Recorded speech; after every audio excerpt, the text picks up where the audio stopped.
هغې ته ویل کېږي آیت الکرسي. آیت الکرسي د آیت په سوره بقره کې دی. په سوره بقره کې بیا د درېمې سپارې په د اولني مخ کې دی. دې ته آیت الکرسي په دې ویل کېږي ځکه چې د الکرسي ټکی په دې کې راغلی دی. نو د هغې دلاسه دې ته آیت الکرسي ویل کېږي. د دې آیت دومره فضایل دي او بیا چې د دې مباره کې خبرې کې د دې وضاحت، نو په هغې باندې مستقل کتابونه علماو لیکلي، مستقل درسونه کتابونه په دې یو آیت باندې. د دومره عظیم الشان آیت دی. اوس چې ټول قرآن کې او په دې ټولو آیتونو کې عظیم آیت دی، خو دې کې هم څه وي که نه، داسې خو نه چې بس هسې وویلی شو چې دا په ټول قرآن کې عظیم الشان آیت دی. دې کې به څه حکمتونه وي، دې کې به فایدې، دې کې به جوړې جوړې معنی، دې کې به زموږ دپاره دنیا او د آخرت خیر. مونږ خو سهار ماښام اذکارو کې به شروع کړو الله لا اله الا هو الحی القیوم او بس زرې ختم کړو، یا د شپې اکثر یو کس یې په ځان چوف کړي، نور ته نه خبري نه ورته پته ده چې دې آیت کې دننه څه دي، الله رب العزت څه وایي موږ ته. زما د تاسو ته نصیحت دی، کم سے کم یو د دې مانځه چې تا ته پته وي مانځه کې ته څه وایي، چې مونځ خو دې برابرې ته الله ته ولاړ. دغه شان کم ذکر چې ته ډېر کې چې تا ته پته وي ته الله ته څه وایي. لکه اوس هسې یو مثال دنیوي واله زه، ته د یو چا خواله ورغلې او ته هغه ته خپل حاجت بیانول غواړې او تاله نه درځي، نه پوهېږي چې ته څه وایې، ته څه ویلېږې، ته به دته خپل څه حاجت بیان کړي، خپله څه خبره به ورته بیان کړي. نو الله رب العزت چې ته بندګي کې، ته ته حاجت غواړې، ته راضي کول غواړې، کم سے کم چې هغه ته څه ویلېږې چې په هغې خو ته پوهېږي که نه چې دا زه څه وایم الله ته. دغه شان هغه صورتونه چې موږ ډېر لولو یا موږ ته یاد دي، دا لنډي صورتونه چې د دې را ترجمه سړي ته یاد دی، په ځان باندې بوج راوستنی پکار چې سړی چې ها دی اوس ما ته وایي چې ته ځان نه غټ عالم جوړ کړه. هر سړی غټ عالم هم نشي جوړی، دا یاده کړه. دا علم داسې ګپ نه دی، داسې اسان کار نه دی.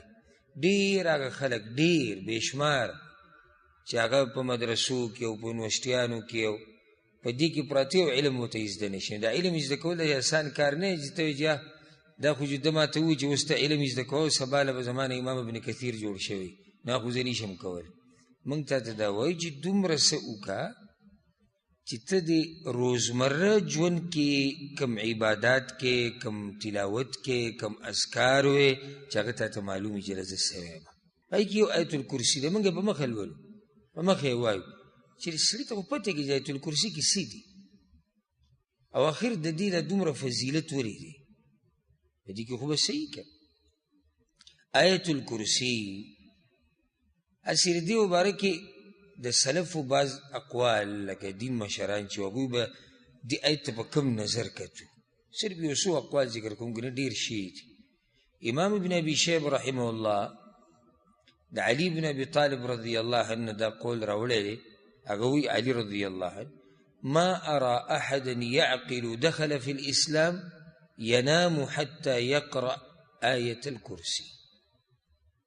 زه هغه سړي ته د سره د عقل خاوند نه یم چې هغه مسلماني، هغه د شپې وده کېږي او آیت الکرسي نه لولي. وایي زه ورته د سره د عقل خاوند نه یم. ولې؟ اوس هغه حدیث سره روان دی چې ته دا ووایې سهاره پورې ته د الله رب العزت په حفاظت کې شو. دا اوس د عقل خاوند دی زه چې دغه مختصر آیت چې د نه یو منټ دوه درې یلي هغه د ونې او د قشان وده شو، خو دا کمقل دی. عبدالله ابن عباس رضی الله عنهما بوي اشرف آیت فی القرآن آیت الکرسی. د قرآن کریم په ټولو آیتونو کې عزتمن او چت شان ول آیت هغه د آیت دی. وجه دې یو دام بعضو علماو ذکر کړې ده، وایي په دې کې د الله رب العزت دا نوم تقریبا 18 پیرې راغلی دي. داسې نه راغلی الله الله الله، داسې نه، کله واضح راغلی د الله نوم هغه ته زه بیان کوم، کله په اشاراتو کې راغلی، کله پټ راغلی، خو 18 پیرې پکې د الله ذکر دی. نو چې 18 پیرې په یو آیت کې د الله ذکر دی نو هغه آیت عظیم الشان شو. او عبدالرحمن بن عوف رضی الله عنه مبارک راځي، امام ابن ابي شیبه دا روایت راوړی دی، اذا دخل منزله كان اذا دخل منزله قرأ في زواياه آیت الکرسی. کور ته چې ورننوتو که نه د کور په دې ګوټونو کې به آیت الکرسی ولوسته. دا دومره برکتي آیت دی، دومره اوچت آیت دی. او یو ناشنا قول د عبدالله بن مروان رحمه الله دی، ډیر ناشنا، وی ان الله اختار الكلام فاختار القرآن. الله دی خپلو خبرو کې خبرو له غوروالی ورکو نو قرآن له غوروالی ورکو. یعنی اسماني کتابونه ټول د الله کلام دی. اسماني کتابونه چې څومره دي دا ټول د الله کلام دی، د الله حقیقي خبرې دي، خو الله په خپلو خبرو کې قرآن غوره کو. فاختار منه سورة البقره. بی په دې خپل کلام کې د قرآن کې چې الله کوم کلام دی په دې کې باز غوره کو نو سوره بقره غوره کړه. واختار من سورة البقره آیت الکرسی. بیا دې سوره بقره کې یو آیت غوره کو نو آیت الکرسی غوره کړه. اوس اندازه ولګئ څومره غوره آیت دی. د الله په خبرو کې الله غوروالی قرآن له ورکړی، په قرآن کې سوره بقره، په سوره بقره کې یو آیت هغه آیت الکرسی دی. بیا مخکې وایو دا به تر فایدې دپاره ذکر کم. او خارې غوره کو، خارې غوره کو نو حرم غوره کو، حرم مکی هغې غوره کو. بیا په هغې کې هغه ځای غوره کو چې مونځ پکې کېږي، او په کوم ځای کې چې مونځ کېږي په هغې کې بیا خپل کور غوره کو چې هغې ته کعبه ویلی کېږي. مقصد زما د خبرې دا و چې قرآن کې هغه چې الله له غوروالی ورکړی دی او عظیم الشان دی، ټول نه زیات هغه دا آیت دی. په دې دلیل دی، صرف د سلفو اقوال نه دي. صحیح مسلم کې حدیث دی د ابی بن کعب رضی الله عنه، هغه وی رسول صلی الله علیه وسلم ماته ورځ وی چې یا ابا المنذر، د ده کنیت ابو المنذر، اتدري أي آية من كتاب الله معك أعظم؟ تا ته دا پته شتي چې د الله په دې کتاب کې د ټولو نه عظیم آیت کوم یو دی؟ وی ما ورته چې الله ورسوله اعلم، الله او د الله رسول ته پته. وی بیا څه وخت بعد رانه بیا تپوس وکړو چې یا ابا المنذر اتدري أي آية من كتاب الله معك أعظم؟ تا ته دا پته شتي چې د الله په دې کتاب کې په ټول قرآن کې عظیم آیت کوم یو دی؟ نو د خپل اجتهاد وکړو. ابی بن کعب هغه صحابه کرامو کې دی چې رب العالمین ولا په قرآن مهارت ډېر ورکړی و، د تلاوت مهارت، د خوږ اواز و، د خپل اجتهاد کړی وي. ما ورته ووایي چې الله لا اله الا هو الحي القیوم دا آیت وی فضرب فی صدري، دی سینه کې ماله ګزار راکړو، ما ته ووایي چې والله لیهنک العلم ابا المنذر، ابو المنذر تا ته د علم مبارک شي، تا له خو الله ډېره پوهه درکړې. ما دا جواب دی صحیح دی. اوس وګوره ابی بن کعب ته خو پته نشته چې رسول سلم دا خبره کوي، نه دې نه مخکې رسول سلم دا کړی، خو الله هغوی له دومره پوهه ورکړې وه، هغوی به په دې قرآن کې سوچ کو، ده سوچ کړی دی په دې ټول قرآن کې دا آیت ورته ډېر عظیم ښکاره شوی دی. دته ګورې لا رسول سلم ویلي نه چې دا عظیم، دلالت کوي په دې چې هغوی صرف تلاوتونه به نه کول زموږ په شان، نه به یې صرف قرآن ښکلو زموږ په شان چې فقط ښکلولو دپاره دی، نه به یې ورته غلافونه صرف اچول، هغوی به قرآن وي پکې به فکر کوو، ځکه الله کامیاب کړي په دنیا کې او په آخرت کې. دنیا کې وګوره د صحابه کرامو په وخت کې او د هغوی ته چې نږدې کوم مسلمانانو چې راتلونکي په هغوی پسې الله رب العزت هغوی له د مشرق او د مغرب بادشاهي ورکړې وه په دنیا کې.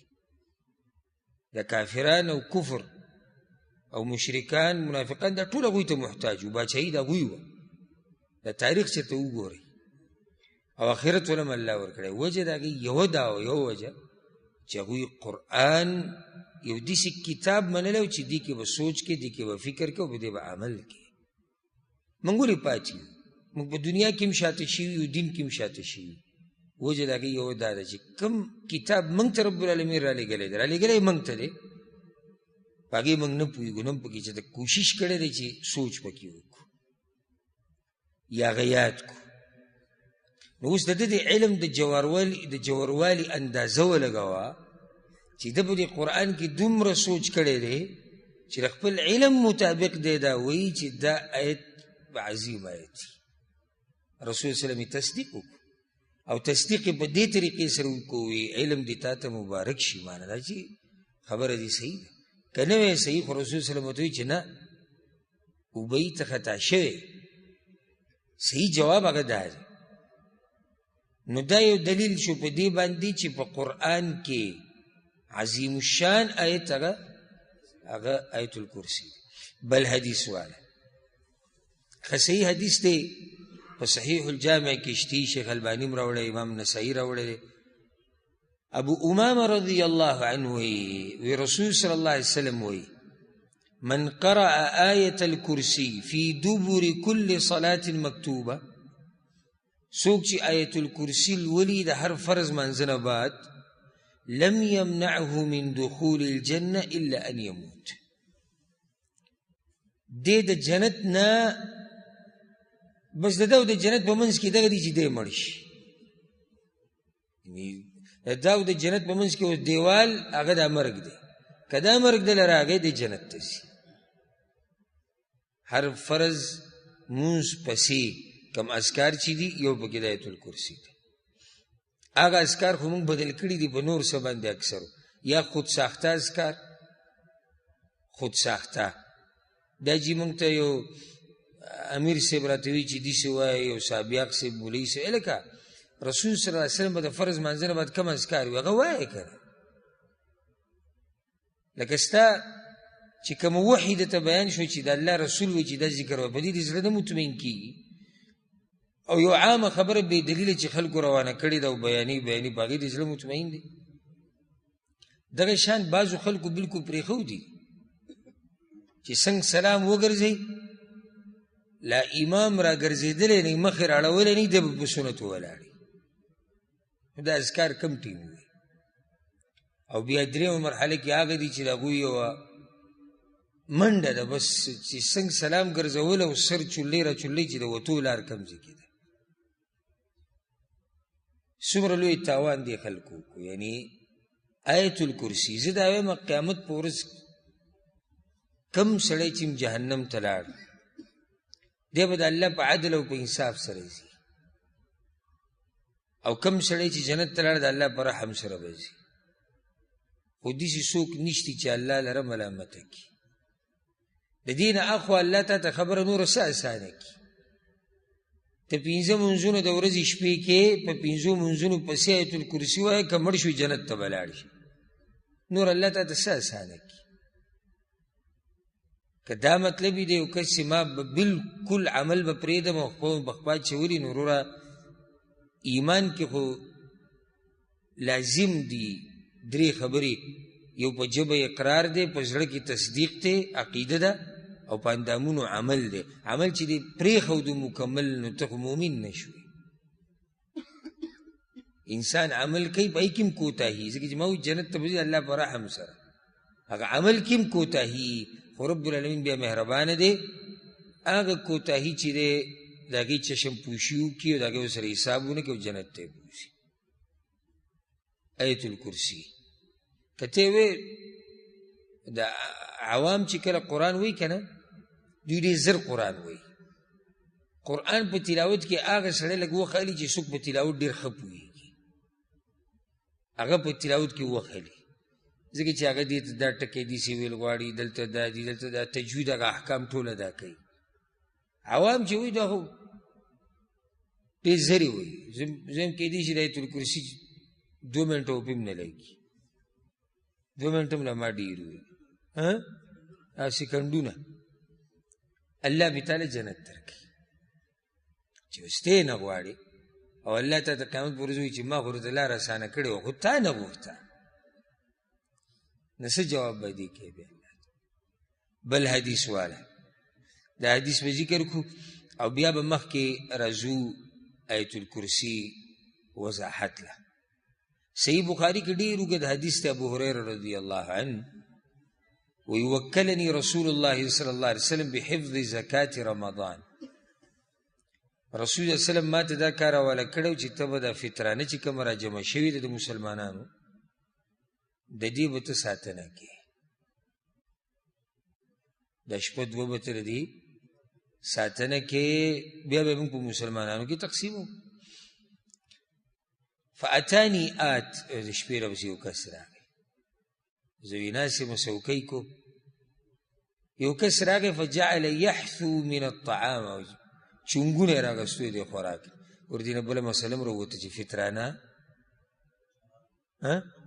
خوراکي فطرانه خوراکي غټه مسله دې دا راووته ګوره ځکه چې دا روپۍ وې نو بیا به ویلې چې یو کس راغی او روپۍ یې پټې کړې وی نه یو کس راغی او چونګونه یې دې راواغستو نو چونګ د څه نه اخیستی کېږي خوراک ښه وی ما راولي چې راومې نو ما ورته وایي چې والله لارفعنک الی رسول الله صلی الله علیه وسلم زما دې په الله قسم وي تا خو به زه پیغمبر له رسول غلی ته وی راته وایي چې انی محتاج غریب فقیر سړی وعلی عیال ولی حاجة شدیده او بچي مې م دي حاجت مې م ډېر دی قال فخلیت عنه وی چې مؤمن دي سي دا مې یو صفت یې زده کړي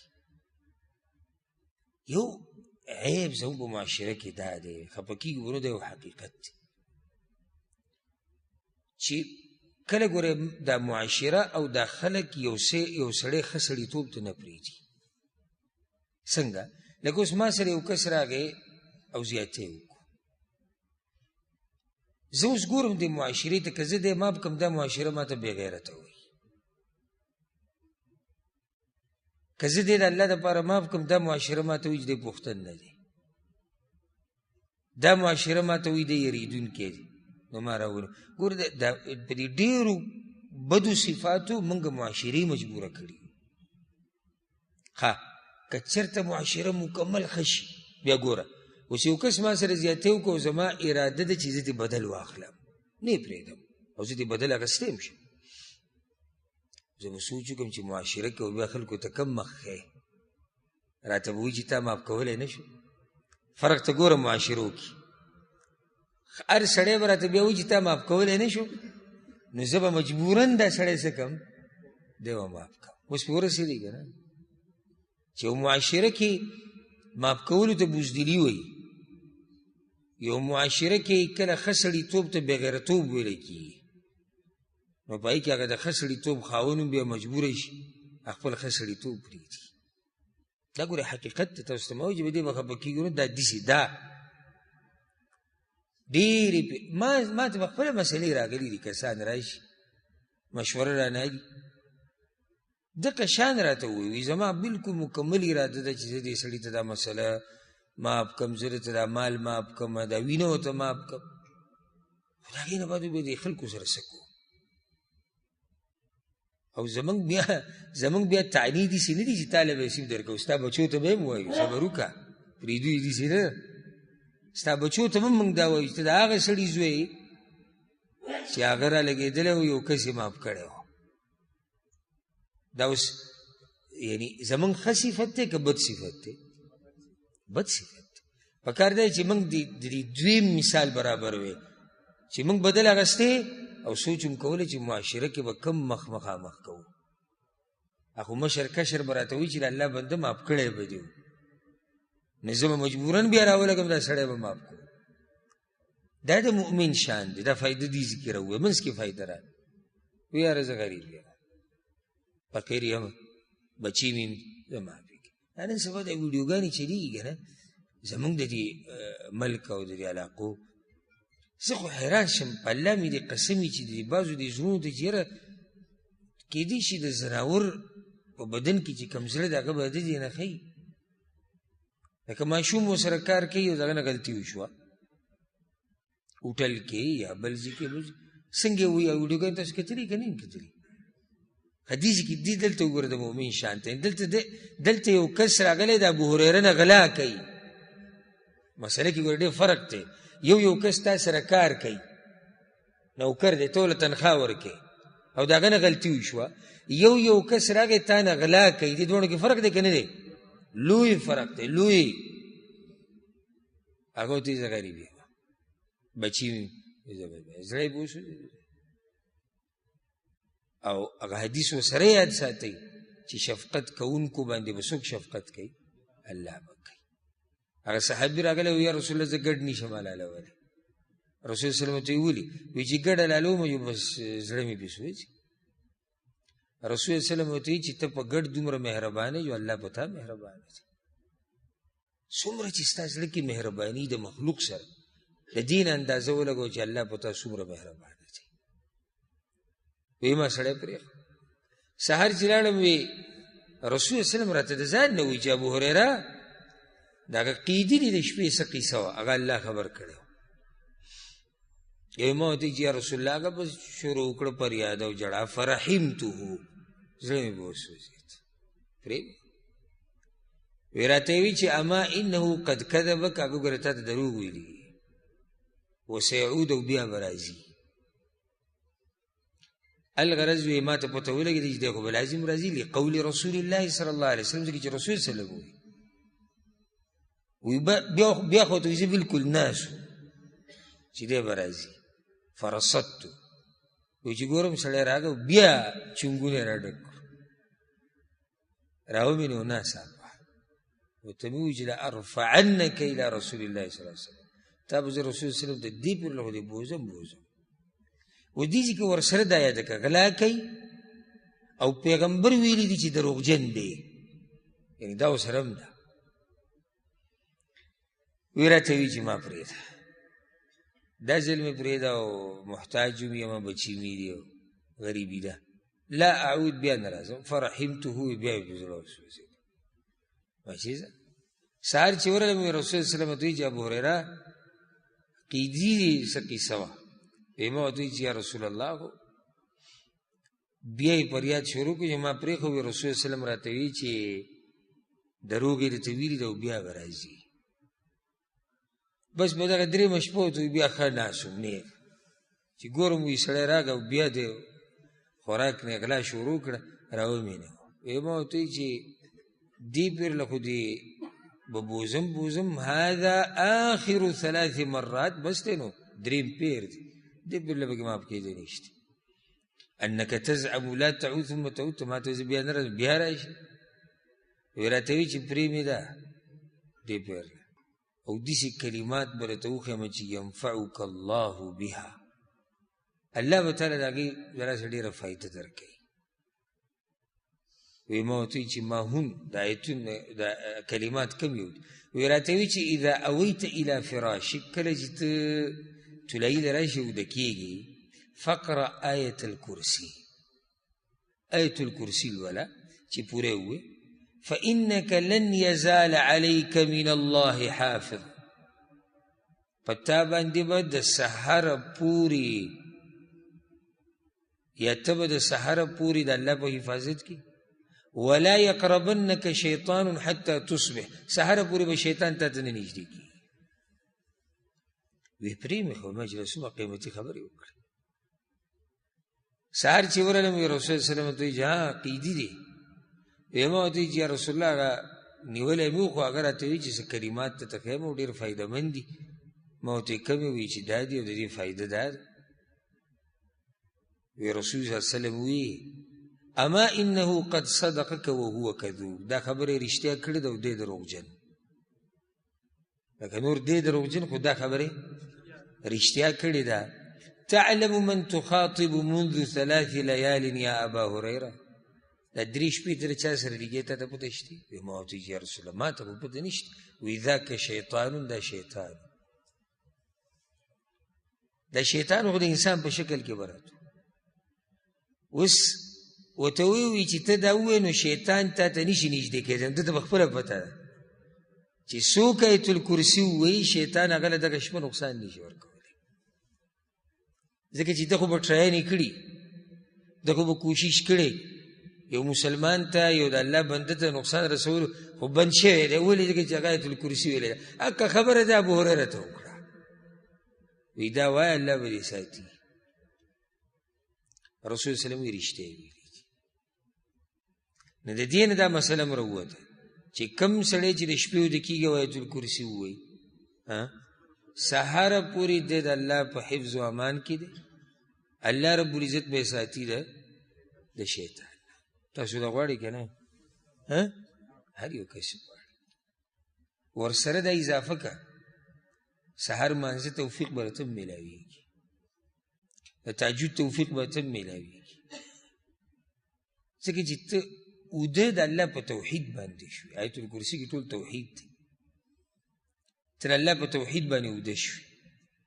اوس یو سړی د الله په توحید باندې اوده شو او مؤذن وایي الله اکبر الله اکبر، دا هم د الله توحید دی. په توحید اوده شوی، په توحید راپاڅېږي. خو چې ته اوده شي په ګناه، اوده شي په موبایل، اوده شي په اگر که ګناه نه ده دنیا په سوچونو کې، نا غالب ګمان دا دی چې ته شپه به دې ښه نه وي، شپه به دې ښه نه وي. آیت الکرسي، په آیت الکرسي کې 50 کلمات دي، کلمه ټکي لکه لفظ چې وایو 50. او په دې کې چې کوم حروف دي، حروف حرف ټکي لکه الف با تا ثا، دي ته حرف. کلمات هغه کلمه هغې ته وایي چې د ډېرو ټکو نه جوړه شوي، لکه الله، الحی، القیوم، دا یو یو کلمه ده.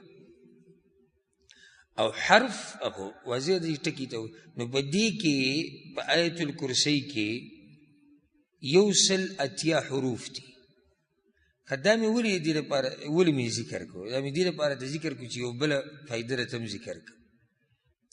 هغه دا چې ته یو پیر آیت الکرسي ووایې که نه، چې یو پیر ته آیت الکرسي ووایې نو تا ته 1800 نیکۍ میلاویږي.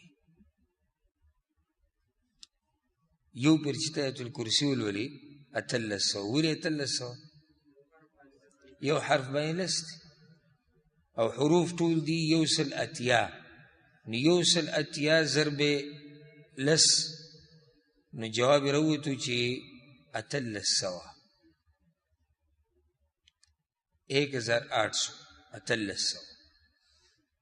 دومره الله رب العزت تعالی په دې باندې اجر درکوي. دې کې جملې نه دي، جملې لکه مستقل آیت خو ټول یو دی، خو دنه پکې جملې دي. دې کې لس جملې دي، لکه الله لا اله الا هو، دا یو جمله ده. الحي القيوم، دا بله ده. لا تأخذه سنة ولا نوم، دا درېمه ده. له ما في السماوات وما في الأرض، دا څلورمه ده. من ذا الذي يشفع عنده إلا بإذن، دا پنځمه ده. يعلم ما بين أيديهم وما خلفهم، دا شپږمه. ولا يحيطون بشيء من علمه إلا بما شاء، دا اومه ده. وسع كرسيه السماوات والأرض، دا اتمه ده. ولا يؤوده حفظهما، دا نهمه ده. وهو العلي العظيم، دا لسمه. موږ خو چې یو ګړز وباسو موږ دا یو آیت دی، نورې پوه نه یو. دې کې دننه څو جملې دي مستقل؟ لس جملې دي. یو خبره ته ذکر کم ګورئ، آیت الکرسي اوچت آیت دی، عظیم الشان آیت دی. وګورئ په یو ځای کې هم دا نه دي راغلي چې دا په تعویذ کې لیکي. د تعویذونو لپاره نه دی، زموږ خلکو اکثر تعویذ کې لیکلی. تعویذ کې یا کله په دې مسله سره شي نو دا ماته ورد ویلی شوی دی چې ته مثال کې 1,00,000 پیر آیت الکرسي لولې، ته به 50,000 پیر آیت الکرسي وایې، ته به 2,000 پیر آیت الکرسي وایې. داسې څه نشته. دا خبرې چې څوک هم کوي دا بې دلیله خبرې دي. دې کې اولنۍ خبره په آیت الکرسي کې شروع د څه نه کېږي؟ یاد ده تاسو که نه؟ نه، اوله کې څه دي؟ آیت الکرسي درځي تاسو له اولنۍ جمله څه ده؟ الله لا اله الا هو. دې څه ویل پکار دی؟ دی جواب دی. الله لا اله الا هو، نشتی لایق د بندګۍ سوا د الله نه. شروع د توحید نه، نشتی لایق د بندګۍ سوا د الله نه. لکه موږ چې کلمه وایو لا اله الا الله، دقه دلته لا اله الا الله، نشتی د عبادت حقدار مگر یو الله. دلته وی الله لا اله الا هو، الله هغه ذات چې نشتی د عبادت حقدار مگر دقه الله. د دې ګوره دا ترجمه غلطه ده چې څوک دا وایي چې نشتی معبود مگر الله. ولی ځکه چې خلکو خو معبودان جوړ کړي دي کنه، ته به لازم دي سوی نشتی د عبادت لایق. یا بعض دیس ترجمه کوي وی نشتی معبود په حق باندې، دام صحیح ده، نشتی معبود په حق باندې مگر یو الله. معنی دا چې شتي نور معبودان د الله نه علاوه خو هغه باطل دي، کاغه کاڼي دي، کاغه ونې دي، کاغه بزرګان دي، کاغه بوتان دي، کاغه قبرونه دي، د هر څه چې څوک هم بندګي کوي هغه باطل معبود دی.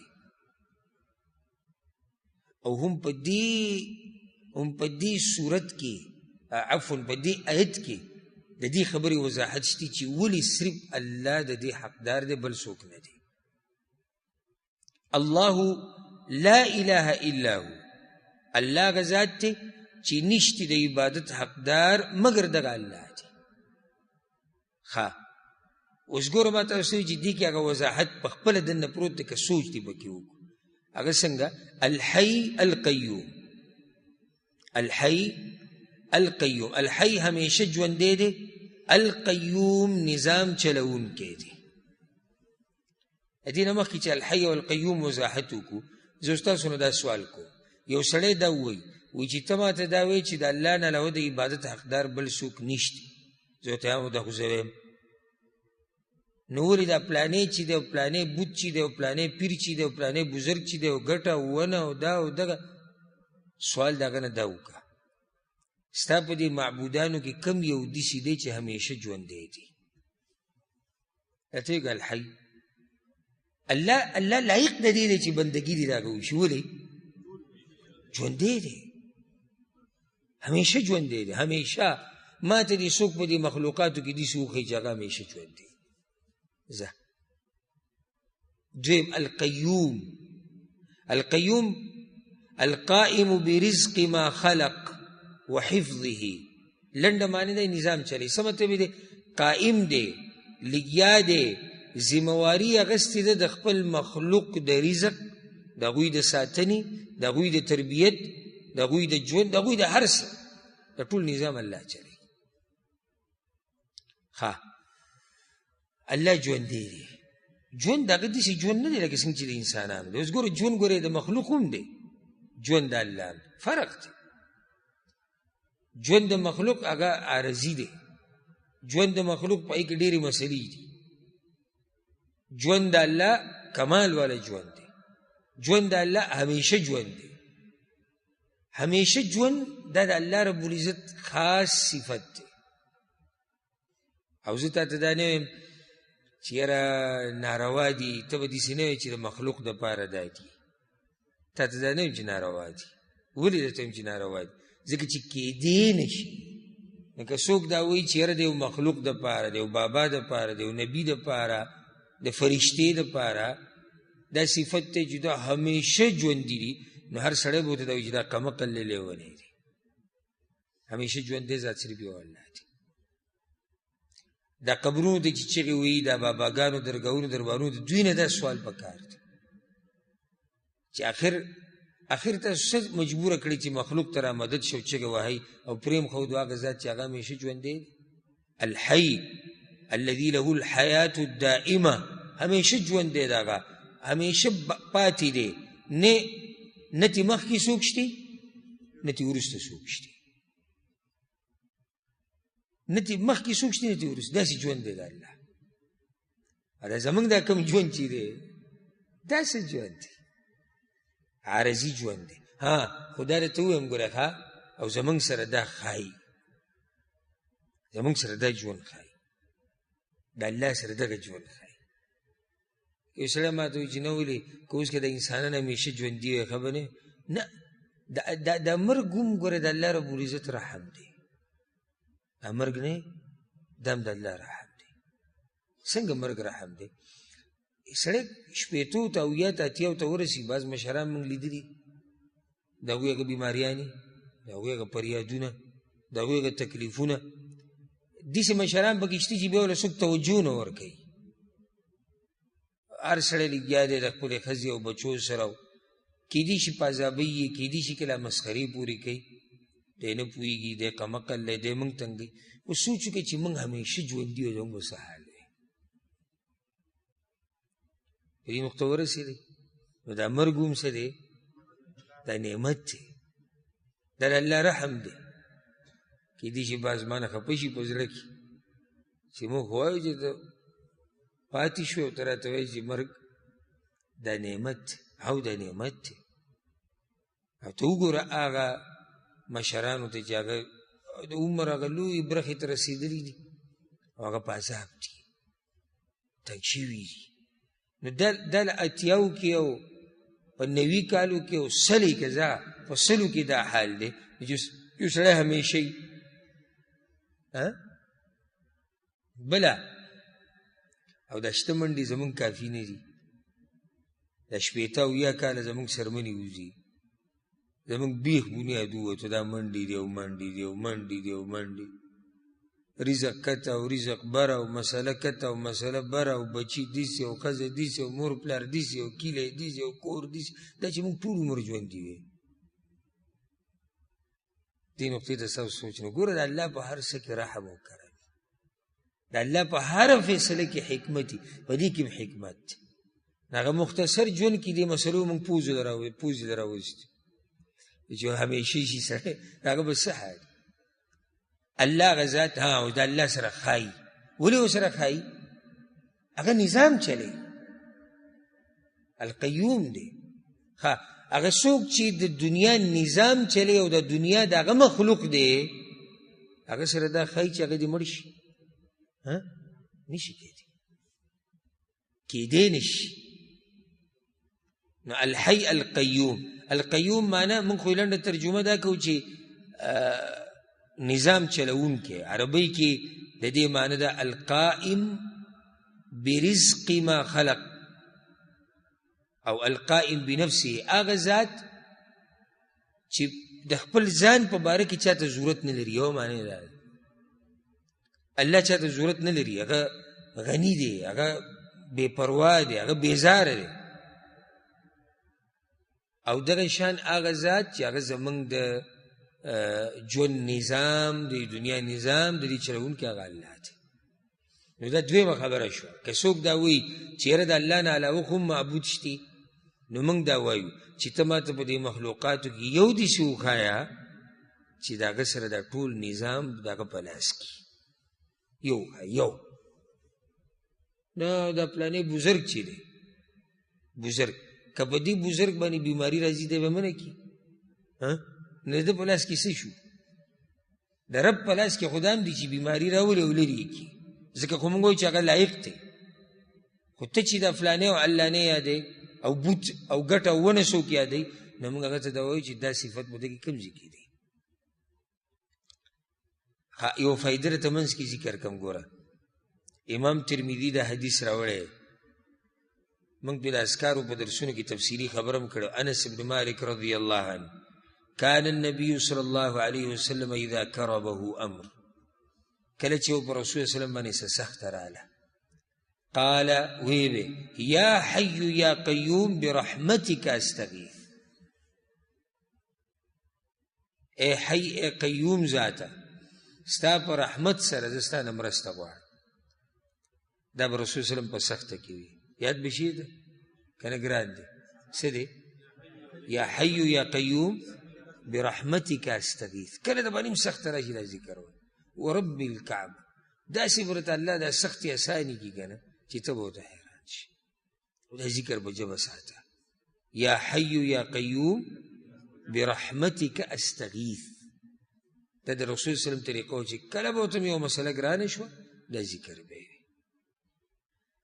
لا تأخذه سنة ولا نوم هغه ذات دی چې نه رانیسي هغه لره پرکالی او نه خوب. سینه هغه پرکالی ته ویلی کېږي، هغه د خوب هغه اولنۍ مرحلې ته ویلی کېږي که داسې موږ ووایو. ولا نوم، نو دواړه یو مطلب نه دی که سړی چې سینه هم خوب ته وي او نوم هم خوب دی، نه، صحیح ده خوب په زمره کې راځي، خو دا سینه اولنۍ سر ته وایي په عربۍ کې، او دا نوم هغه جوور خوب ته بیا وایي. نو په رب العالمین باندې معنی دا شو، په رب العالمین باندې هیڅ قسم خوب نه راځي، دومره خوب هم نه راځي لکه څنګه چې هغه د انسانانو باندې راځي، هغه ابتدایي مرحله، دین هم الله پاک دی. معنی دا د کې دنه خبره دا پرته، الله نه غافله کېږي د دې مخلوق نه. سبحان الله. دا ګوره دا ټول آیت د یو بل سره تړلی شوی دی. که زه په دې خبرې شروع کړم تفسیري که نه، نو زما په شان کمزوری بنده د الله په توفیق سره په دې باندې یو هفته مکمل خبرې ته کولی شم. دا موږ خبره مختصر کوو. دا ټول د یو بل سره تړلي. وی الله ژوندی دی او قیوم څه معنی ده؟ نظام چلی، نو خوب پې نه راځي، نو په کار هم داسې ده چې نظام چلی چې په هغه خوب نه راځي. ځکه چې په نظام چلوونکي چې خوب راغی بیا غوار سلاړو ختم شو، بیا قصه ختمه شوه. نو بیا راشه هغه چې وی پلانې او علانې او د هغه په لاس کې دا دي او د هغه بل په لاس کې دا دي، مخلوق یو لنډ غونته کې تپوس کوئ ستاسو دا پیر او مرید او کاکا او بابا وده کېږي، نو دی به لازم څه وایي وده کېږي. نو چې وده کېږي نو قصه څه شوه؟ ختمه شوه. بس ډېر بحث ورسره مه کوه. وده کېږي او چې وده کېږي، چې وده کېږي بس بیا خو ستا قصه لاړه ختمه شوه. چې دی وده شو خو دی غافله شو که نه، نو چې هغه ده ته را مدد شوی او ده ته چغې وایي، نو دی به اوس د هغوی سره څه کوي چې یار خو وده دی، یا موږ به وایو چې یار مړ دی، مرګ پې هم راځي که نه، مړ دی، نو اوس به ده سره څه کوو؟ نو هغه ما ته ده وایي ته چې الله ته را مدد شوی. نو او زه خو الله ته را مدد شوی په دې ویم ځکه چې نه پې مرګ راځي نه پې خوب راځي، نه هر وخت زما اوري، هر وخت ما عیني، ځکه خو زه لګیا یم، ځکه خو زه هغه ته چغې وم. او عجیبه فلسفه د دې غلطو عقیدو والو هغه دا ده ګوره، وایي موږ د قبرونو والا ته چې چغې ووو، ولې ووو؟ یو وجه څه ده مشهوره، چې زمونږ فریاد الله ته ورسي، معنی الله ډایرکټ زمونږ فریاد نه اوري. د دې نه په خپله تپوس وکړه الله څوک دی؟ الله لا إله إلا هو الحي القيوم، الحي القيوم لا تأخذه سنة ولا نوم. هغه خوب نه راځي. وایي دلته اوس ودرېږه، مطلب دا رب چې همیشه ژوندی دی، دا خبره والعیاذ بالله نه اوري. ستا پیر، ستا مرید، ستا بابا، هر څوک چې دی، كل من عليها فان كل نفس ذائقة الموت. اوس هغه په دې کټګرۍ کې دی، په دې زمره کې دی، هر د ساه خاوند به د مرګ خوند سکي. عجیبه فلسفه دا ده چې د مرګ خوند سکي هغه په قبر کې اوري، او کوم رب چې همیشه ژوندی دی هغه د فریاد نه اوري. دا تجارت دی. دا خو اوس الحمدلله ډېر حده پورې پښتانه په دې قصو اوس پوه شو، ډېر حده پورې. یعنې زمونږ مشران الله دې ورته عفو وکړي، الله دې وبخي، هغه لکه دا قسمه قیسې چې په هغه په هغه زمانه کې رایجې وي، د هغې وجه کم علمي وه. مخې ته هم دقه قیسې چلېدې، نور څه نه وو، ځکه هغوی صرف دقه اورېدلي دي او په دقې روان. اوس علم ډېر شو، اوس خلکو دنیوي علم کې هم ترقي وکړه، په دیني علم کې هم ترقي وکړه، دین او دنیا کې ترقي روانه ده. نو اوس تاسو دې فیصله وکړئ. نو نو الله هغه دی چې په هغه باندې خوب نه راسي. اوس یاده که دا د الله سره ښایي او موږ سره نه ښایي. کوم انسان له چې خوب نه ورځي دا عیب دی، بیمار دی، دی به علاج کوي. الله له خوب ورتله دا د الله په حق کې عیب دی. حدیث کې دا راځي، غوږ ورته کښېږده، صحیح مسلم کې حدیث دی. ابو موسی الاشعري رضی الله روایت دی، وی رسول الله صلی الله علیه وسلم یو پیر موږ ته یو څو خبرې وکړي. یو یې دا وی چې ان الله عز وجل لا ینام، الله نه ویده کېږي، ولا ينبغي له ان ينام، او الله له پکار هم نه دي چې ویده شي، مناسب ورسره نه دي. ولې؟ یخفض القسط ويرفعه، ځکه چې هغه تله کله کته کوي کله بره کوي. او د دې څه مطلب دی؟ علماو بیا ډېر تفسیرونه کړي چې دا تله کته کول بره کول څه مطلب دی. چا دا وایي چې دې نه مطلب اعمال د انسانانو الله ته خیږي، رزق راکوزي. او چا دا ویلي دي چې تلې نه مراد القسط مراد رزق دی. نو رزق کته کوي بره کوي، سړی چې رزق کته کېږي بره کېږي، نو مطلب دا دی بره کول، چاله پراخه کوي، کته کول چاله کموي.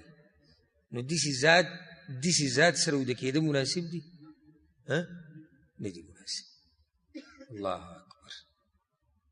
که د الله په دې عظمت کې م سوچ وکړو که نه، نو د خولې نه به م بې اختیاره دغه ټکي وځي سبحان الله، الله پاک دی د هر عیب نه. نه دي مناسب الله لره وده شي، ځکه چې تله کته کوي بره کوي، رزق اعمال. او بیا سوچ وکړه څومره مخلوق، صرف د انسانانو قصه نه ده که نه، انسانان، پیریان، زناور، د ټول رزق د هغه په ذمه دی. اوس سوچ وکړه هسې په دې یو سیکنډ کې چې ما دا خبره کوله، په دې سیکنډ کې څومره مخلوقاتو له به رب العالمین رزق ورکړی، د څومره نه به یې اخیستی. نو دې کې یو خو زموږ دپاره اطمینان دی. اطمینان د څه؟ رزق پراخه کول کمول د الله په لاس کې. ته خپل محنت او کوشش کوه، نه امیده کېږه مه، او دا ایمان ساته چې څه چې کېږي په دې کې زما خیر دی. دویمه د الله عظمت. رب العالمین چا له رزق ورکوي، چا له کموي. عبدالله بن عباس خواله یو کس راغلی و، وی ته چې وایي چې قیامت په ورځ به الله د ټول مخلوق سره حساب کوي په یو ځای، نو دومره مخلوق سره به الله څنګه حساب کوي په یو ځای؟ هغه وی لکه څنګه چې ورله رزق په یو ځای ورکوي. بلکل یې غلی کړو. د ټول مخلوق له الله رزق نه ورکوي. چېرته داسې شوي دي، لکه اوس خپل مثال به ورکړو، زموږ د دې کمزور. اوس زما خواله 3 کسان راوي، او 3 واڼو دا وي چې زمونږ ډوډۍ ته ضرورت دی، که تا سره یې موږ له راکړه. چې ما راواغسته ډوډۍ د اولني له مې ورکول، هغه 2 چغې والي، وی موږ له. نو د اولني له چې ما ورکولو، نو هغوی رانه لیټ شو. لیټ شو که نه؟ که نه به لیټ کېږي؟ لیټ شو، ځکه زه د اولني سره مصروف وم. نو بیا چې ما هغه 2م له ډوډۍ ورکوله، هغه 3م لیټ شو. نو بیا چې ما 3م له ورکوله، که د دې اولني او د دې 2م بیا ضرورت راغلی او نور ضرورت راغلی، نو هغه رانه پاتې شو. رب العالمین ټول مخلوق له په یو ځای رزق ورکوي. هر چا ته د هغه رزق په مناسب وخت کې ملاویږي، نه مخکې کېږي نه وروستو کېږي، نه بغیر د هغه د اجازت نه کمیږي او نه زیاتېږي. نو دا رب دغه نه دی؟ الله لا اله الا هو. صرف دغه یو رب دی چې هغه د عبادت حقدار دی. هغه حدیث ته مخکې پوره کوم چې خپل رب سره دا محبت هم ډېر شي، اګر که ټیم را باندې ختم شو. ګوره دا ما لا نن دا ویلو، ما آیت الکرسی به موږ ختمه کړو، دې سره به نورې هم فایدې ذکر کړو، زیر او ست فایدې مې زر زر ولیکلې. موږ له اولنۍ جمله 2 کیو او ټیم ختم شو. صرف دا حدیث ته پوره کوم چې د رب عظمت او تعظیم په زړه کې ډېر شي. ويرفع إليه عمل الليل قبل عمل النهار وعمل النهار قبل عمل الليل. الله لو د کېده مناسب نه دي. یو خو هغه تله کته برکوي، 2م د شپې عمل ورته خیږي د ورځ د عمل نه مخکې، د ورځ عمل ورته خیږي د شپې د عمل نه مخکې. حجابه النور. د رب العالمین حجاب. حجاب مطلب یعنی هغه پرده چې زمونږ او د الله په منځ کې ده، د هغې د لاسې مونږ نه یو. هغه حجاب، هغه پرده د نور نه جوړه ده، ټوله رڼا ده. او بیا الله اکبر، لو کشفه کچرته الله رب العزت دا پرده چې زمونږ او د هغه په منځ کې ده، زمونږ او د هغه د دیدن په منځ کې ده، که دی لرې کړه لأحرقت سبحات وجهه ما انتهى إليه بصره من خلقه. نو د رب العالمین د مخ مبارک چې کم نور دی او رڼا ده، د هغې د لاسه به د رب العالمین چې کم مخلوق ته هغه ګوري، څومره مخلوقاتو ته چې هغه ګوري، دا ټول به وسوځي دغه نور د لاسه. نو رب العالمین خو ټول مخلوق ته ګوري. او زمونږ مسله ده، نو مونږ به داسې ووایو چې د نظر د ختمېدو پورې، یاره وایي دومره پورې لکه چې به ستا نظر پرې ختمېږي. مونږ به دا ووایو چې مشرقه پورې، مونږ به دا ووایو چې مغربه، مونږ به یې 10 میټره 10 کیلومیټره ووایو.